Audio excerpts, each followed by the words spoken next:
you're wondering why we're taking so long to introduce this episode, it's because we can afford it, can't we, Gary? Yeah. This is our first solo rollout. I officially own 100% of 50% of this podcast. Right? We no more Press Play Podcast Network. First episode solo. So, hey, we appreciate you guys sticking with us through this transition and hope you will continue to do so. The content isn't going to change. It's just who's providing it that's changing. So, yeah, rock and roll. We're here, and we're not going anywhere. I was trying to think of something cool to say. That just fell a little flat. Yeah, I wasn't sure where you were going with that. It was very confusing. It's interesting to me that you're just playing with blue painter's tape right now. I'm sorry, you talking about my shipping supplies? Pre-torn, just 1-inch chunks of blue painter's tape stuck to the edge of your desk. 100%. Is that what this long strip is for, too? Yeah, car dealer pro life. You would not believe the amount of fingerprints I'm sending all over the States. Does it work like that? They probably could, with the adhesive, draw like a reverse fingerprint off of painter's tape. Yeah, so what's going to happen is you're going to get charged with like 7 murders just around the country. 5 of those aren't my fault. You know? You can't blame me for that. This is the Ball Card Show, the esports podcast. For the Esports Collector. I'm Jason Otero. I'm Gary Lamaster. And we are brought to you by ourselves. Yeah, by just us. And we're glad that you are listening in. I was out last week. Sorry, I had a big week. Yeah, you were at the U.S. Open just sending me videos and pictures of crazy cool stuff. And Yeah. you got to play Pinehurst 9. Yeah, it played me. Yeah. I was a little rusty. I'll be honest. What surprised me was what I usually am terrible at was my best. I probably hit like 10 fairways. Oh, nice. Yeah, in regular, which does not happen that often. I'm known to spray that ball off the tee. Little And bit. then, like, I'm a scrambler, right? I find my way back to have a chance at par and then double, Yeah. typically. This was not the case. I was driving. I was like, oh, sweet. I'm going to – no, you're not. My iron game, there was not even a consistent error. It was all over the place. Chipping was tough, but the ground was super tough. Those lies are very tight. Oh, and yeah. Pinehurst is not forgiving if you're like – you don't want to stick the green. You also don't want to be short of the green. There's really a no-win situation in a lot of these. You have to be a spots. really good golfer. Yeah, or to decent. be competitive, yeah. What's funny is I was playing with a group of 8. And One of them was a pro, right? a kid. Yeah, he played. One of them was a kid that he travels with like the U.S. kids golf, but he travels internationally and is like competitive. And he had just Who been. was the guy with the stash that you said was? The guy that what's his name? Hold on. That's who I was. He was like the about. main commentator. No, we met him at one of the local pubs in Pinehurst. Oh, okay. Hold on, I'll look that up. Say something. You got to go have a fun experience. I don't think that even as much fun as it looked like it was, I don't think that I could have gone through that heat. Johnson Wagner. Okay. He's the one that they kept showing the clip after the Open. He was in the bunker with DeChambeau, and he was like, how did you hit the shot? And he like talked him through it, and then he hit it within a foot. And he got to hold up the trophy. But anyway, he was the first night there. We got to hang out with him. But I get paired up with this kid. We're playing best ball, teams of 2, and for the most part, not very good golfers. A couple scratch golfers in there. This kid. Yeah, Andy's good. And then we had a few other guys that were like me I think they're worse than me typically, but I was just as bad as them this time. This kid is very polite, but you can tell he's competitive. And then when I realized he was paired with me, I just started apologizing right away. I was like, you're not going to like this because I'm going to give you false hope. You are not going to enjoy anything that happens in the next 4.5 hours. And then he was like devastated because over and over it's like pipe down the, probably like 260 to 280, just right in a good spot. Nice little probably 9er pitching wedge in on a lot of these. And I botched it. I ruined it. Pretty sure I went triple digits on that round. Good times. Rough. So good times. He was very patient with me. I appreciate that. Went to the Open all week and just now getting back into the swing of things. Been busy on the card grind in different ways. Gary, you just got back from a big show down in Huntington, West Virginia. Yeah, it was a 3-dayer, and it was interesting. So if you're listening to this and you're a promoter, I'll give you a piece of advice, and you take it for what it's worth. But this promoter lost $500 in revenue at future shows.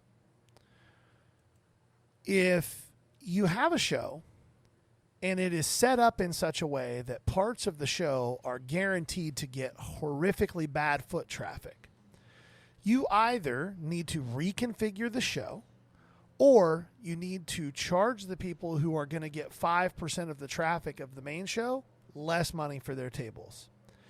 The first 2 days of this show, we were at the farthest reaches of it. And when I tell you that we were getting 4 to 6% of the traffic that the main part of the show was getting, I am not exaggerating at all. Like, not even a little bit. On Friday, if I had 10 people come to my table, I'd be shocked. Saturday was maybe 25 or 30 people out of, 1,000, 1,200 attendees. And then Sunday, about a third of the dealers didn't come back on Sunday, so he let anybody who was on the far reaches come into the main part of the show.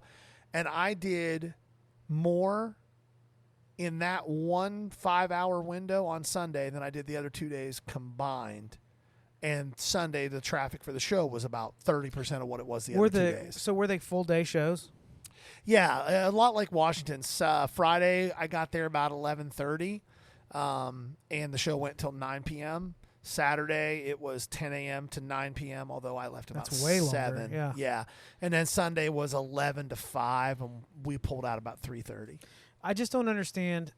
All right, here's how I would do that. There's a lot of ways to approach it, but if I'm promoting that show, whatever number of tables I'm selling, so let's say that I'm, a big show like that, you could be in a few $100, right? So let's say I'm charging $300 because it's a 3-day show, $100 a day, which is aggressive, but if you're having a lot of foot traffic, that's not terrible, right? I have X amount of tables. All of these tables are in a spot where they can get good foot traffic. Now, if that sells out and I have another annex in this building I can use, I'm not charging $300. I'm telling them, hey, I've got some more spots. It might be a little less foot traffic, but that's gravy on top. Right. And charge $400 for the good tables.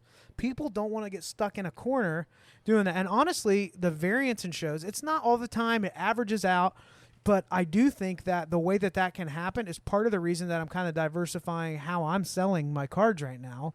Because if you're expecting, a certain volume and you don't even catch 25 or 30% of that, Oh, yeah. Luckily, you had that third day. I mean, it could have been pretty rough. So, I agree with you. There's like some work to be done. There's all these shows happening. They're growing. People typically don't seem to have a hard time selling all the tables. Yeah, just remember, promoters, just remember, you're in partnership with your dealers. Your job, what we expect for the money we pay you, is that you're going to promote the show and that you're going to give us an opportunity to make money. Yeah. And when you stick us somewhere, I was in that show between hotels, food, gas, everything else. I was in that show for close to $600, and I had barely done that much by the middle of the day on Saturday, which means I was about $300 in the hole. Yeah. One big sale at the end of the day on Saturday got me into the black for the show, and then Sunday was pretty good. But if I had been in the main part of the show the whole time, I'd have done what I expected to, which was $7 to $10 grand. Yeah. And instead, I did about $4. Yeah. Yeah. Yeah. Anything cool walk up to the table though?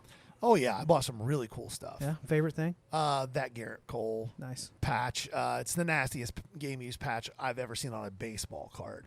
It's numbered to 5. It's second year museum collection. 2014. His rookie stuff was 2013. Really cool. I also bought a Steph Curry rookie. Let's talk about museum collection for a second. It's a weird product because I feel like now I don't know if they still do this, but they have base cards in there, right? Yeah. I think the base cards are hideous, but then some of the relic stuff that you pull out of that is really nice. It is. But now, their base rookies actually seem to hold a little bit of value because it's a shorter printed product, maybe? Correct. Yeah. Anytime you have shorter print run products, they tend to do okay on base rookie stuff. But that Garrett Cole is cool. I bought a Steph Curry rookie. I bought a really cool. I'm starting to find myself playing around more with Hall of Fame and not vintage, but like early modern NBA stuff that's like short printed or bought a really cool PSA 7 game use Larry Bird Magic Johnson numbered to 99 Nice. 2 color patches PSA 7. I bought that Steph Curry rookie. I bought a really cool Dennis Rodman the Rock Stars refractor. Yeah, I like that and one, it's yeah. clean. Yeah. So if it doesn't sell soon, I'll probably send it because a PSA 10 just did 520.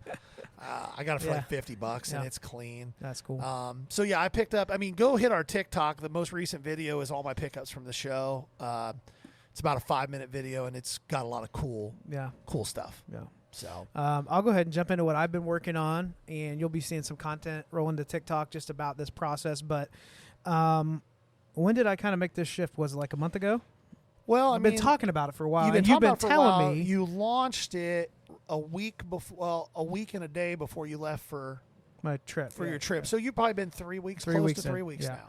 I've been talking about it for a while. As some of you heard, like in the last couple of years, there were some health issues in the family. I changed up, I would call it career. It was honestly just a leap of like, what can I do to be available for my family with these health issues going on, but then also be able to provide and have some kind of hustle going to help take care of us. And that led me into reselling. And I've had like 3 or 4 different things I've been doing the whole time. Cards have been almost all shows in person, maybe selling stuff through like Marketplace a little bit, Facebook groups. And then I had this eBay store where I do like a lot of apparel, collectibles, vintage, interesting things. And everyone's saying, you sound like you kind of have time for this and you have the space for it. These new AI scanners are giving you an opportunity to do the volume sales on eBay. Well, it was not appealing to me to sell a bunch of $1 and $2 cards until I realized I could list, a couple hundred of them in an hour. Some people brag about 500 an hour. I would like to know how they pull that off. That's a little aggressive, but to be able to throw a few hundred listings up a day is very realistic. So here's what's crazy. This, for me, has changed my approach to where the majority of my sales are coming from. I have boxes and boxes of these 2 4-row, some monster boxes, all kinds of stuff. It's like dollar box stuff. And if it's even a little bit rare or a Hall of Famer, like, listen to me, people, even Junk Wax Hall of Fame stuff that you have passed on is going to sell for $2. It may take a couple months. It may not. But the sales are already growing rapidly. So you're averaging, what, 15 to 25 a day? Probably more than that. Yeah. Sales a day. And I'm sprinkling in good stuff with it too. Like I'm moving some nicer stuff in there. You get one nice card that moves a day and you have 25 or 30 cards at a couple bucks to $10 each. It's real easy to all of a sudden have done $300 or $400 a day in sales. So this has been taking off like crazy for me. Right now I'm still sitting on, probably a couple more months worth of sourcing and listing. But it is going to make sourcing what I'm selling so much easier because I'm literally just bulk buying low-end stuff. 1 to 3, 5, the occasional collection where it's like mostly like up to $5 or $10 cards. A lot of people will let those go for 30 to 50 cents a piece, maybe better than that. In bulk. Yeah, I mean, I just brought you a box and a half of stuff. So. Yep. I bought a collection like an hour away. This guy said it was all like rookies, numbered. He used the word, it all books at, $3 to $10 with a couple nice ones. He had a couple like low end Brady rookies in there. I think I mentioned this sale before, but right. But I've worked through a lot of that and a ton of it selling. Low end vintage baseball, low grade. People want to fill their sets and they don't care that the Seaver is creased, and you say creased, low grade, $2, and it's a snap buy as people build out sets. So I'm wading in. It's work. It is a lot of work. That's a common theme when we try to make sure you guys understand if you want to play in this world. It's there, but it is not easy. You can't to have the success that Jason's had quickly. You can't do that putting in 3 hours a week. No, and I have a little bit of a head start with basically full-time eBay sales for, just short of a year at this point. But that's a bit of a head start because there are things with customer service, business policies, shipping policies, promotions. There's a lot to it. The only thing that makes me nervous is I'm trusting on eBay. I think that this purchase of Golden indicates that they're taking a stronger position in the hobby. There's probably not anybody that's going to be bringing any competition anytime soon. And cards that I've had sitting out in shows for 6 months, 8 months, like how is this not sold? We're selling quickly. Selling fast. Well, you're millions of literally, people. 1,000 times the eyes. Yeah. As even at a big show. Now here's the trade-off. Listen closely, those of you that are like, I'm about to go buy a scanner and get, I use Card Dealer Pro. I'm not, way out like all the pros and cons. Maybe they'll sponsor us. That'd be sweet. I will say that, I've sold several hundred items in 3 weeks. I was on vacation for a week. And I have 3,500 active listings in my store right now. Now, try to do that in any other space. on eBay. Right. The scanner is a game changer. Oh, yeah, because I'm just listing, when I was still actively selling stuff on eBay, it would take 5 minutes to list a card. Yeah. Yeah. So some things to consider if it's something you're interested in. And if you ever want to, anybody listening to this, if you want to hit me up on Facebook and ask how it works and what I recommend, it's fun and exciting for me right now. I mean, 6 months from now, I might be like, I don't know if I want to do this, but I'd be happy to tell you what's working. But here's what you got to consider. Let's say this card I'm holding right here it's a Contenders rookie patch. It's a green Josh Kelly rookie. Let's say that this card is worth $4 at the show, right? Or there's a comp at $4.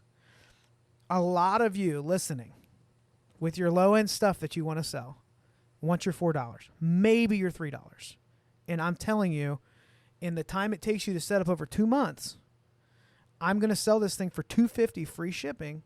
Take my $125 and rinse and repeat it 15 times before you sell this card for $4. Right. That's the game you have to play if you're doing this. It's lower margin, high volume. What does that mean? It's exciting because your eBay's popping off all day. I'll tell you that. That is fun. It also means that every morning, if you don't pull all your orders and spend 2 hours, it'll probably become 3 or 4 hours shipping, you're buried and you're in trouble. So, and it's monotonous. It is monotonous work. But I'm selling ball cards and doing what I want to do for my family. Well, that's the thing. Like, again, another piece of advice we always give anybody who talks about wanting to get into this in the ways that we do, you better love this. If you don't really, really, really love this hobby, trying to use it to pay your bills is going to become brutal. Yeah. And, there's hustles that, so when I got into this full time with the reselling of like all, the large majority of my income, I have a garage business that I'm doing a little bit on the side. That's something where if I put some marketing dollars into it, I could do that a lot. But honestly, that competes a little bit with my goals for my family. And I don't want to live on a ladder. I did that for a few years. You do this. It's hard work. It's good work. You can make good money. It's a trade that there's always a need for. But for me and the availability I need, it's, there could be an issue going on, with some health issues, and I'm an hour away halfway through hanging a garage door. That's going to be a problem. So, but in this group I was in, the big thing they were saying is if you want to be a reseller full time, or if you want this to do this for an income, you're going to have to niche down. And so I had started with apparel because I knew a little bit about it. I dabbled with it before.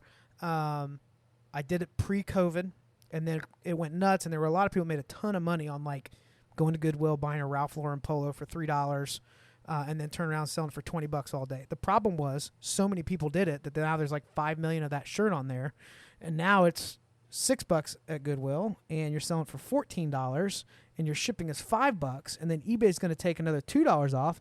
You just made $4. Yeah. So how many of those do you need a week, right? So, as I was thinking about it, I already love the cards. I'm doing it. There was a little apprehension to kind of take the leap with it, but it's been paying off. So I'm still going to set up shows. I'm probably going to have a couple showcases, maybe one bargain box of cards like $3 to $5. Local stuff like Ohio State, Cincinnati, all that kind of stuff. But for the most part, most of my selling will be on eBay.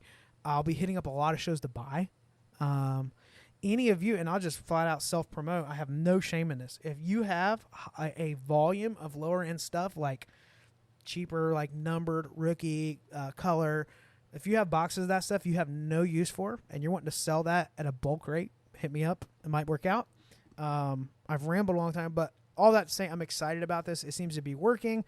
I'll definitely keep you all posted. And then anybody interested in it, I'll be doing some like info on TikTok about how it all works, what I've been listing, what's been selling, all that kind of stuff. Yeah. I mean, I there's nothing wrong with a little bit of self-promotion there.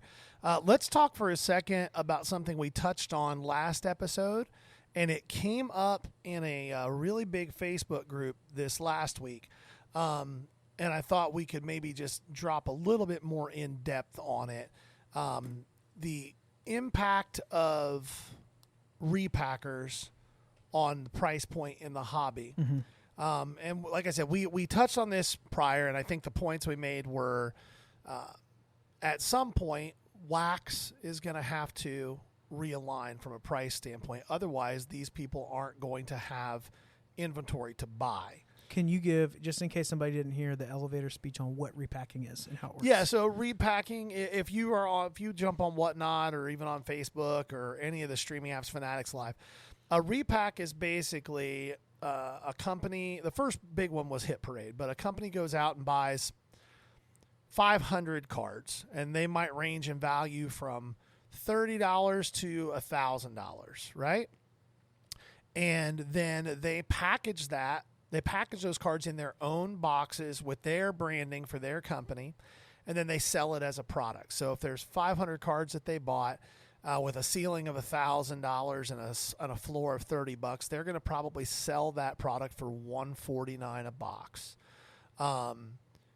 and 40 to 50% of those boxes are going to be at a price. The value that you're going to get out of it is going to be 30% of the value of what you paid for the box.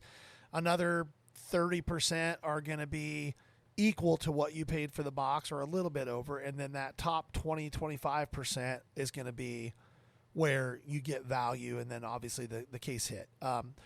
A licensed repack product that you may be familiar with is Topps Signature Series. Yeah. That is a licensed repack product. Topps has bought back these older cards, had these players sign them, then they stamp them with a new number, put them in a one-touch with a seal on it, and package it in its own box. So that's what a repack product is. Does that answer the I question? just in case somebody, because I remember feeling overwhelmed with a lot of the terminology when I was getting in. For sure. So in any event, the conundrum is, how does this affect the overall hobby? And what I'm seeing as a dealer is people are in the general collecting community are starting to learn that that's what these repackers are paying. So they'll come to shows with their stuff and ask if you're buying, and then they want 90% on it. Yeah. And when you say, I can't pay 90%, they'll say, well, I mean, that's what these repackers are paying. And my answer is always, do you know any of those repackers? Because unless you have those relationships, you don't have an outlet to sell those things for 90 to 95%. And a good point that you brought up last time was, you may know them, but unless you're going to give them a stack of the stuff they're looking for every month, you're not their buddy. Right. Because it's work. It's more work. Yes. Yeah, for sure. They're not interested. I mean, they will, but they're not super interested in buying one card from you a month. No. And the real question becomes, what is the point of homeostasis for the hobby? Like, where do we big words, guys? Where do we reach balance? New day for the podcast. New big words. Where do we reach balance in the hobby to where? Because right now, I think everybody is starting to see, if you look at even on Fanatics Live and whatnot, breaks are taking much longer to fill. The ones that are filling quickly are, guess what? Repack breaks, because people know that they're not going to get absolutely hosed. They know that they have a floor. Like, if I buy $1,000 hobby box, I might get $60 worth of stuff out of it. If I buy a $1,000 repack, I'm probably at least getting $300 back. So we're already seeing stuff start to be slower to fill, especially at the price points that Wax is at.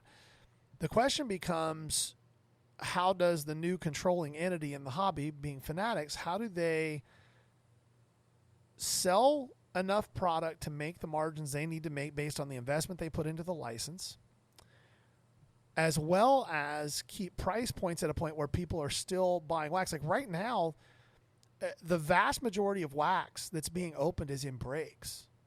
People aren't just going and, for the most part, buying their own individual hobby boxes, because those prices are in no man's land. So do we reach a point, at some point, those hobby prices are going to have to come down, because people aren't spending money even in breaks and definitely on their own to open these hobby boxes. And if they don't come down, then the supply for repackers is going to be dried up. Right. There's only so many kabooms. There's only so many, orange and red autos and gold car. There's only so many. And if they're stuff isn't being opened, there's no more coming to the market. And then if the price of repacks goes up because of that, then we end up in a completely top-down economy that doesn't function for the hobby at all. Right. Is that the end of your thought on that? Yeah, I think so. It was a little rambling, but hopefully that made sense. It came up again, and I think that it's a very important thing to consider. I think the bigger question for somebody is, And you were talking the last episode about the percentage of people that are speculators, investors versus collectors, right? And the more I've thought about it, I think you're more accurate that I didn't say right, but I did say more accurate. I'll take it. That we do have a lot of speculators in the hobby, that we do have a lot of investors, flippers, but there still are collectors out there. And I think what I'm doing now is reminding me of that. The stuff you're selling to collectors. 100%. So for me, it's kind of refreshing because what I'm doing now, I don't care about the repacker. Right, it has no effect. It doesn't have an effect on me. I don't have to hold that margin. Now, on eBay, remember this, the card. So I have a card, what was one that sold recently? Ernie Banks, with a Black Beauty in a SGC 7. So high grade, very, very clean. I think max I could have gotten on comps for that was like 185. I think I took a best offer at 160 or 170 maybe. Now I'm in about 15% off of that. You're taking a hit. It's you're netting 140. Yeah. But the ones that are trying to get that repacker price are going to sit on inventory. So I think it's going to bring up an interesting conversation. You have two different things. Are you selling at, is velocity going to be a focus for you in your sales and volume? Or if you're just going after that collector, there's nothing wrong with sitting on it. If you're doing that and waiting on that margin, don't complain that it hasn't moved. Be okay with slower shows. Be okay that you've posted this in a Facebook group 15 times and you just can't seem to get the bites, because I guarantee you this, that Hall of Fame vintage slab will sell if you put 30% off of comps. It probably would sell at 70%, maybe 80%, but really quick. Yeah, really quick. So it's not just be realistic with yourself and think of your time spent. This is the biggest thing that's changed my mind about how I'm selling things in the hobby. The amount of time I will wait on that number and how long it would have taken to generate that through several smaller transactions in the same time. And if you can shift your mindset on that, I think for some people it will be a thing. Now, if I have a nice card, a big card, like right now I'm consigning that 66 Cassius Clay in an 8.5 BVG. I don't need to move off of my price very much on that. No, because find another one. Yes, it's already a slim collector's base, and it's a card that a collector knows what it is. I have a Max Schmeling that's like out of the World War II era. Weird card, weird insignia on it, highly collectible. But there's some bigger cards like that. But if we're being honest, the serious collectors, we're not talking $102 cards. We're talking a lot bigger numbers than that. Than a lot of us are. A lot of us aren't swimming in that pool, right? So, no, I think that was a good point. Let's talk a little bit about product that just released. I'm actually optimistic. Once again, Fanatics goofed something up, but we've shared our thoughts on that. Series 2 baseball has released, and there's a couple things I want to highlight that are really, really, really cool. The first is this: it seems like Fanatics really does care if they do something with a product that's regular, even lower end, and if they promote it and do something unique with it. They are consistently doing something cool with new product releases. Yeah. So we'll start off with the ode to the Billy Ripken card, if you want to kind of break down what people are doing with that and why that's a big deal. Yeah, so it's an off checklist card. So first and foremost, when they first started popping up, people were like, "What in the world?" So one of the most iconic cards in the early modern era, definitely from the junk wax era, one of the true error cards that actually has value and had cult following, is the 89 Fleer Billy Ripken. The original issue did not catch the fact that on the bottom of his bat knob was a pretty strong 4-letter word. And so that's there. You can go buy an 89 Billy Ripken that has an F-bomb just right there on the front of the card. Mm-hmm. Then Fleer figured it out, and they started going, oh, we got to fix this. So there are 3 different variations beyond the regular one. The first one is a black box that was placed over the bottom of the black bat barrel. And that's probably the most common one. The next one is the white scribble. Looks like somebody took white out to the original proof, the print proof. And then last but not least, probably the rarest one and the most difficult to find an authentic one of, because it's very easily faked, is the saw cut. So what Fleer did to try to get them out, because they still have an F-bomb on them and a cut from a saw, Fleer was trying to get the packager to not package the cards, so they had them put in stacks and just run them through a table saw. So there's a big notch cut out of these cards. But as with a lot of large organizations, the memo didn't get all the way down. So a lot of those saw cut cards got put into packs as well, although it is probably the rarest one. So they released Jack, and because he was an Oriole, and Jackson Holliday's an Oriole, and he was the biggest rookie in this release when they planned it. Remember, they planned this before he was called up and before anything like this was planned. They redid that whole run. So instead of having the F-bomb on it, if they had had the balls to do that, I would have been like, respect. But it says fun face. Well, with what Fanatics is trying to do to grow the base, you got to be a little more on that. Yeah. And then they did all the variations. There's the black box, there's the scribble, and then there's the rarest one of all, the saw cut one. It's an SP.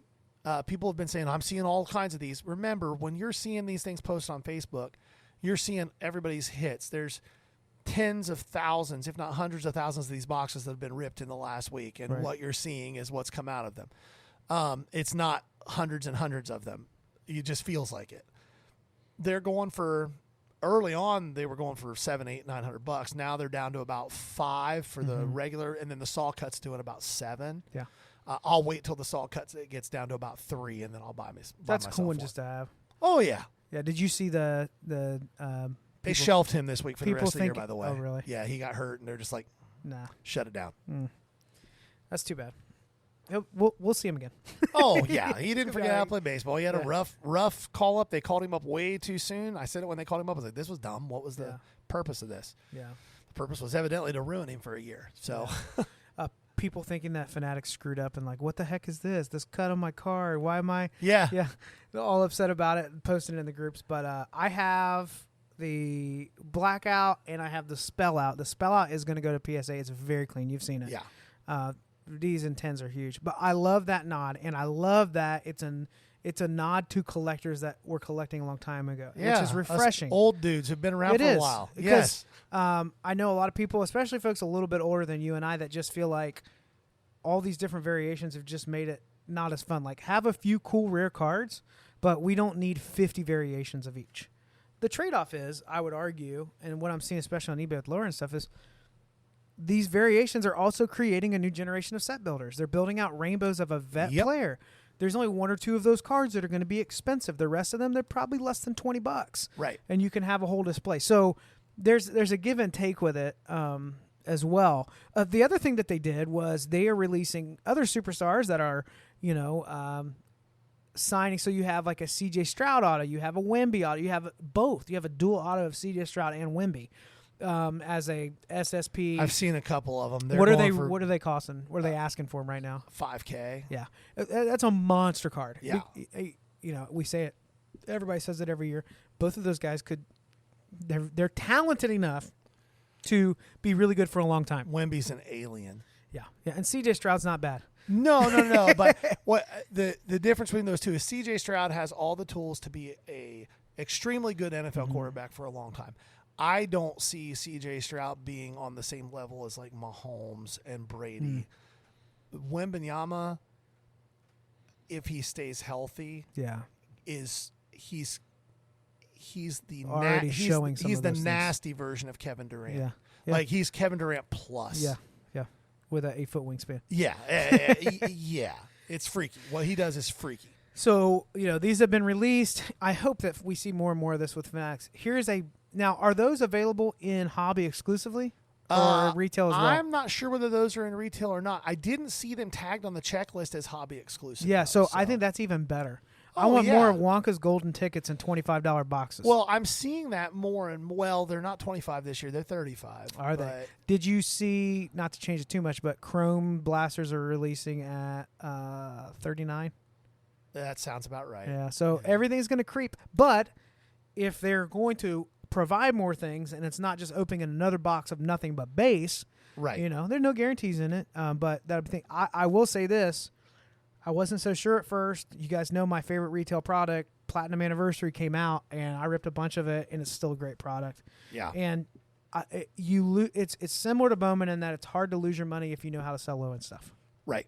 So, so that was pretty cool. But yeah, I think Series 2, they're doing some cool stuff with the product. They keep promoting it. I do love seeing breakers open lower end product that's licensed like that for the common man. But that's the trade-off is when they throw a Wimby auto in there, now that brake costs more. So how do they just random off for like a, on a break like that where it's not, and I guess they're in team jerseys, aren't they? Because they're first pitches. Yeah, but I have seen a couple of ways it's been done.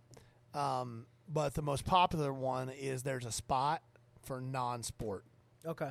So that usually covers the team mascot cards. It covers stuff like that. There's a whole bunch of like the women in baseball inserts this year in Series 2, which is a weird one to me, but okay. So I've seen some non-sport spots in breaks that have covered that, non-baseball. Yeah. So overall, I'm impressed. I think it's a step in the right direction. I sure hope that at some point soon Fanatics has a release without a goof up like that. Boy, I can't imagine I open one that's got a CJ Stroud certified auto and there's no auto there. That would be just devastating. Yeah. And then you're like playing the redemption game, which I've seen a lot of nightmare stories in the last couple of weeks with that stuff. I will say this. I've seen a couple of those stories too, and I'm going to be honest with you. I don't believe them. I've had to deal with Topps multiple times, and I have never had anything resembling a bad experience. Every time there's been an issue, they have offered me more than the value of what I had. So, like the guy who was like, I had a $50,000 Shohei, and they sent me $50. I don't believe you. Yeah. I don't believe you. You're going to have to provide some actual proof of that because I don't believe you. Yeah, some of that's a little harder to believe.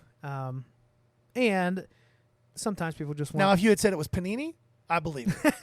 Now I believe you. Now I believe you. But Topps, I don't believe you. I had another conversation, but I think I'm going to shelf it. Is that okay? Oh, that's fine. Yeah. Yeah, I'm good. You've had one hell of a week. So. I have had a very long week. The fact that you've been mentally engaged for almost 40 minutes right now, I feel very impressed I'm with. about to slump over and fall asleep, but we are excited. So new content, other things coming up this year. This year you will see us on YouTube. I just got to put that in the universe. I like it. This year you'll see more video content. This year you will see new partnerships. This year you're going to see some cool. We are actively pursuing ways that we can build partnerships that also provide discounts to you as a collector and listener of the show. Some benefits for you. So be listening in for that. I feel a little bit like, when we were reviewing the contract with the network and we decided not to move forward, I had like 5 minutes where I was kind of bummed out. You just never like to end a business relationship. Right. And just to reiterate, we ended this on very good terms.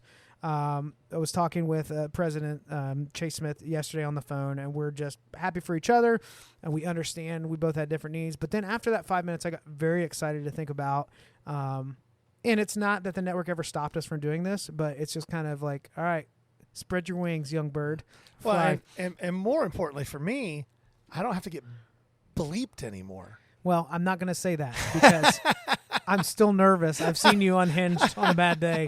And if I have to break out some farm noises like I did a few weeks ago, I'd be happy to do that. But yeah, just as a reminder to you, sell me your bulk stuff. I left out vintage as well.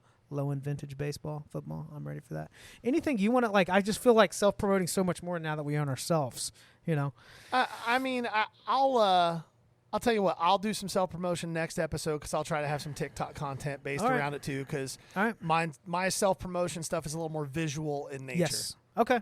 He likes to promote himself visually, if you know what I mean. Get that OnlyFans. I was going to try to come up with I almost said something really bad. Nobody wants to pay for that. Yeah, it's just nothing but foot pics of Gary. Why is there a callus there? Yeah. Oh, see, I got you on that one. I got him. Oh, you got anything else? No. I'm just going to leave. It's been the ball card show. It's too bad you all don't know what he looks like in person because if you could vomit in your mouth with me. This has been Ball Card Show, the Sports Podcast. For the Sports Collector. Bye. Peace.